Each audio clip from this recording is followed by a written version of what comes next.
Hey guys, good morning, welcome back our new blog. कैसे हैं आप सब? आई होप आप सब बहुत अच्छे होंगे। मैं भी अच्छी हूँ। तो आज की सुबह हो गई और सुबह सुबह नहा धो के तैयार हो गई हूँ। और सबसे पहले थोड़ा सा करूँगी योगासन और साथ में एक्सरसाइज, और उसके बाद अपना डेली रूटीन स्टार्ट करूँगी। क्योंकि आप सबको तो पता ही है कि मैं तैयारी कर रही हूँ आरपीएफ, एसआई और कांस्टेबल दोनों की। एसएससी सीजीएल का मेरा एग्ज़ाम कंप्लीट हो गया है और उसमें मैंने 80 क्वेश्चन अटैम्प्ट किए थे। क्योंकि काफ़ी लोग के कमेंट आते हैं तो मैंने सोचा आप लोगों के साथ डायरेक्ट वीडियो में ही शेयर कर दूँ। सो सीजीएल कंप्लीट हो गया, पर उतना अच्छा मुझे नहीं लग रहा है उसका स्कोर आने वाला है, क्योंकि बहुत ज़्यादा टफ था मैथ और मेरा मैथ कवर नहीं हो पाया था। तो इस वजह से मुझे बहुत अच्छे से उसका स्कोर आने की उम्मीद नहीं है। इसीलिए मैं आरपीएफ पे अपना पूरा फोकस कर रही हूँ। और ये वाली बुक मैंने बता चुकी हूँ पहले वाली वीडियो में, आज फिर से बता दे रही हूँ। ये मैंने मैथ की रेलवे की एक रिवीजन के लिए मंगाई है। काफ़ी लोगों के कमेंट्स ये थे कि ये वाली बुक से कुछ नहीं होता, इससे अच्छा कि आप किसी का कोर्स ले लो। तो मैंने कोर्स ले रखा है साहिल सर का, जो क्विक बाय साहिल सर ऐप पे पढ़ाते हैं। साथ में वो उनका यूट्यूब पर भी चैनल है, वहाँ पर भी पढ़ाते हैं। तो रेलवे का मैंने बैच ले लिया है और पेड बैच लिया है तो मैंने, और उसी से मैं अपना मैथ कंप्लीट कर रही हूँ। तो मैंने मई में ही अपना स्टार्ट कर दिया था मैथ करना।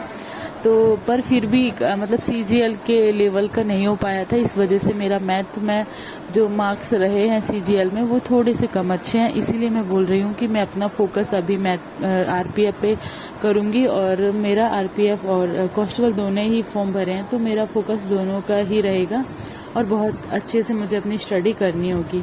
तो बात करते हैं आज की सुबह की। सुबह सुबह मैंने बहुत सारी अपना सारे खाना पीना सारे काम निपटा के फिर मैं अपनी स्टडी करने बैठ गई थी। और आज मैं स्टडी करने बैठी थी लगभग 11-12 बजे। आज काफ़ी लोग बाहर गए हुए थे, इस वजह से मुझे खाना सबका नहीं बनाना था और मैंने फटाफट बस रोटियां बना के और रख दी थी थोड़ी सी, थोड़ी बाकी सभी लोग आ जाएंगे उसके बाद बनाऊंगी। सब्जी वगैरह बना के रख दी थी। मेरे पास यहाँ पे टाइम था तो मैं यहाँ पे स्टडी करने बैठ गई थी। क्योंकि जब भी आपको टाइम मिलता है उस टाइम अगर आप स्टडी कर लेते हो तो आपको ऐसा फील होता है कि आपने बहुत अच्छी मतलब बहुत सारी चीज़ें दिन में अचीव कर ली हैं। क्योंकि मेहनत करने के लिए आपको पहले टाइम का मैनेजमेंट करना होता है। मेहनत तो कोई भी कर लेता है, लेकिन जब टाइम ही नहीं मिलेगा तो वो मेहनत करने का कोई फ़ायदा ही नहीं है। जब तक आपके पास प्रॉपर टाइम नहीं है आपकी स्टडी के लिए तब तक मतलब कोई रीज़न ही नहीं बनता है, कोई बात ही नहीं होती है। क्योंकि टाइम ही सब कुछ है। अगर टाइम मैनेज कर लिया तभी जाके आपकी मेहनत सफल है। नहीं तो अगर आप 1-2 घंटे में बहुत अच्छे से पढ़ रहे हो वो सारा आपका वेस्ट चला जाएगा, जब तक आपका टाइम टेबल सही नहीं हो रहा है और आपको अपनी स्टडी के लिए प्रॉपर टाइम नहीं मिल रहा है। तो आजकल मेरे पास टाइम तो बहुत सारा होता है, लेकिन कुछ चीज़ें ऐसी हो जाती हैं उस वजह से मैं कभी कभी अपने फोकस नहीं कर पाती हूँ। जैसे दिन में कभी कोई आ जाता है, बीच में कभी कोई आ जाता है, तो उस वजह से बीच में डिस्टर्ब हो जाता है। इसीलिए मैंने सोचा कि आज मैं दोपहर मतलब सुबह सुबह 11-12 बजे ही अपनी स्टडी कंप्लीट कर लूँ। तो बाकी लोग जब आ जाएंगे उसके बाद खाना सबको बना के वापस खिला के मैं फ्री हो जाऊँगी। और मुझे अपने घर की क्लीनिंग भी करनी होगी क्योंकि दिवाली भी आने वाली है। तो वैसे तो घर में काफ़ी लोग हैं हेल्प करने के लिए, पर यह है कि हाँ हेल्प थोड़ी थोड़ी कर देता है, पर लेकिन जो मेन होता है वो मुझे ही करना होता है। जैसे घर में ऊपर मैंने अपना रूम साफ़ कर लिया, लेकिन मैंने वो नहीं बताया था कि मैंने कब साफ़ कर लिया। और ये मेरा पूजा वाला रूम है तो मुझे ये भी क्लीन करना है, क्योंकि मुझे 2-3 दिन बाद अपने गांव जाना है। मतलब लगभग 5 या 6 को मैं अपने गांव जाऊंगी।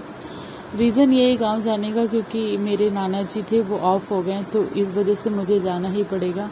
और जब लड़कियों की शादी हो जाती है तो फिर एक प्रेशर रहता है कि आपको कोई ऑफ हो जाता है तो वहाँ पर जाना ही पड़ता है। अगर आप नहीं जा रहे हो तो बहुत सारे मतलब ऑब्जेक्शन उठने लगते हैं कि क्यों नहीं आ रहे, मतलब ससुराल वाले नहीं भेज रहे हैं या फिर क्या हो रहा है, मतलब बहुत सारे ऐसे ऑब्जेक्शन हो जाते हैं। तो फिर मैं भी जा रही हूँ गाँव, और इस वजह से मैं सोची थी क्योंकि जब मैं 10-15 दिन में वापस आऊँगी उसके बाद फिर अपनी स्टडी तो मैं वहाँ पर भी करने वाली हूँ, क्योंकि मुझे वहाँ पर 1 दिन के लिए जाना होगा नाना के घर पे। और उसके बाद मैं मायके में 10 दिन रहूँगी, लगभग 8 दिन तो रहूँगी। 2 दिन तो आने जाने का सफ़र है, क्योंकि गुजरात से यूपी जाना थोड़ा सा टफ हो जाता है। अभी तो टाइम है मुझे जाने में, पर मुझे घर की क्लीनिंग करके जाना होगा।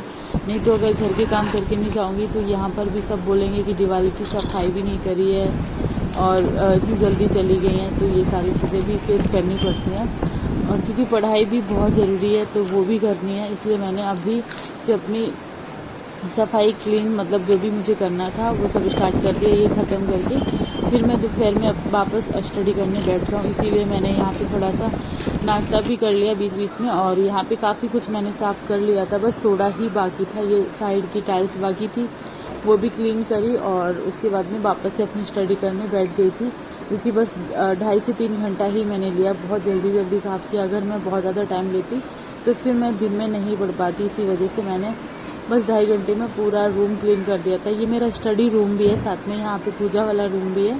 तो आपको मिरर में दिख रहा होगा छोटा सा एक मैप लगा है, तो मतलब ये मेरा स्टडी रूम भी है। और वैसे आप टाइल्स देखकर भी समझ ही रहे होंगे।